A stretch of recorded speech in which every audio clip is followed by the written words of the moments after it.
This is watched by more human beings than any other event on the planet. Billions of people across almost every country on Earth stopping what they're doing to watch the same thing at the same time. It exists because of a vote, not a referendum, not a national election. A vote taken in a meeting room by a small group of football administrators in Amsterdam in May 1928. Nobody outside football history has ever heard of this vote. There's almost no footage of it, almost no photographs that capture the actual moment. If you tried to find the room it happened in today, most people in football wouldn't be able to point to it on a map. And yet that vote is the reason the World Cup exists at all. This is the story of the meeting that created the most watched event in human history, and why it came astonishingly close to never happening. Before the World Cup, to understand why this vote mattered, you need to understand what international football looked like before it. There was no World Cup. There was no global club competition structure as we know it today. The closest thing the world had to a genuine international championship was the Olympic football tournament. And for a while, that was good enough. The 1924 Olympics in Paris had drawn enormous crowds to watch Uruguay win gold. The 1928 Olympics, held in Amsterdam, saw Uruguay win again. These tournaments were genuinely prestigious, genuinely competitive, genuinely popular. But there was a structural problem underneath all of it, and the problem was money. The Olympics, by their founding philosophy, were for amateurs, athletes who competed for the love of it, not for payment. But by the late 1920s, football in much of Europe and South America had quietly become a professional sport. The best players were being paid. Clubs were paying wages. The whole economic structure of the game had moved on from the Olympic ideal, and the Olympics simply wouldn't allow professionals to compete. Which meant the genuine best players in the world, in many cases, couldn't play in the genuine biggest tournament in the world. One man thought that was absurd. Jules Rimet had been president of FIFA since 1921. A French lawyer and football administrator, he'd spent most of the decade quietly pushing for something the football establishment kept resisting. A tournament run entirely by FIFA, completely separate from the Olympics, open to professional players, available to any nation in the world. He'd actually floated the idea years earlier, as far back as 1920, and been rebuffed. The amateur sporting establishment, including the International Olympic Committee itself, had no appetite for a rival professional competition undermining the Olympic model. But by 1928, Rimet had built enough support within FIFA to finally bring the idea to a formal vote. There was a complication, though, and it's one of the strangest details in this entire story. The dispute was technically about payments to amateur players, but underneath it was a deeper discomfort with FIFA's direction and its one country, one vote structure. So the country that invented football. The country whose football association had more historical authority than any other in the room wasn't even present when the vote that created the World Cup actually took place. The Congress, the 17th FIFA Congress, was held in Amsterdam in May 1928, timed to coincide with that year's Summer Olympics. Roughly 30 member federations were represented in the room. 30. For an organization that today governs football across 211 countries and territories, the room where this decision was made held a small fraction of that number. Jules Rimet put his proposal forward. A standalone FIFA World Championship, held every 4 years, open to professionals.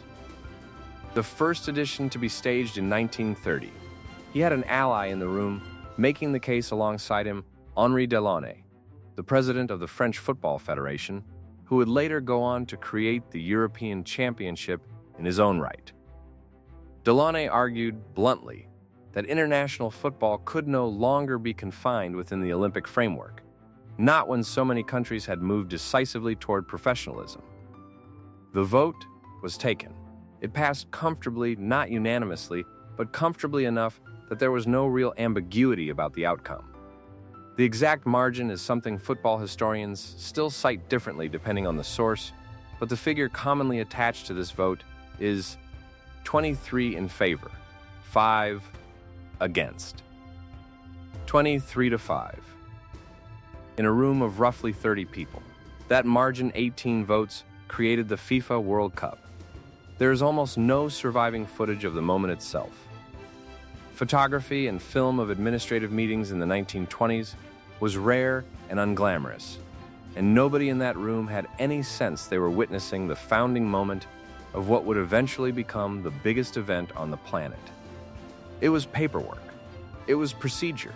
It was a vote among colleagues, recorded in minutes rather than memory. The tournament that almost didn't happen here is the part of this story that almost nobody connects back to that vote. The part that makes the World Cup nearly didn't happen, not just a dramatic phrase, but a literal description of the 2 years that followed. Uruguay was chosen to host the first tournament, largely because the Uruguayan Federation offered to cover the travel costs of every participating nation. That was a genuinely persuasive offer in 1928, because traveling to South America from Europe wasn't a short trip. It meant a sea voyage of around 2 weeks each way, plus the tournament itself, the better part of 3 months away from domestic football, away from paid work, away from home. European clubs and federations were deeply reluctant to release their best players for that long. As the 1930 tournament approached, country after country in Europe declined to send a team. With only weeks remaining before the opening match, organizers still didn't have a single confirmed European entry.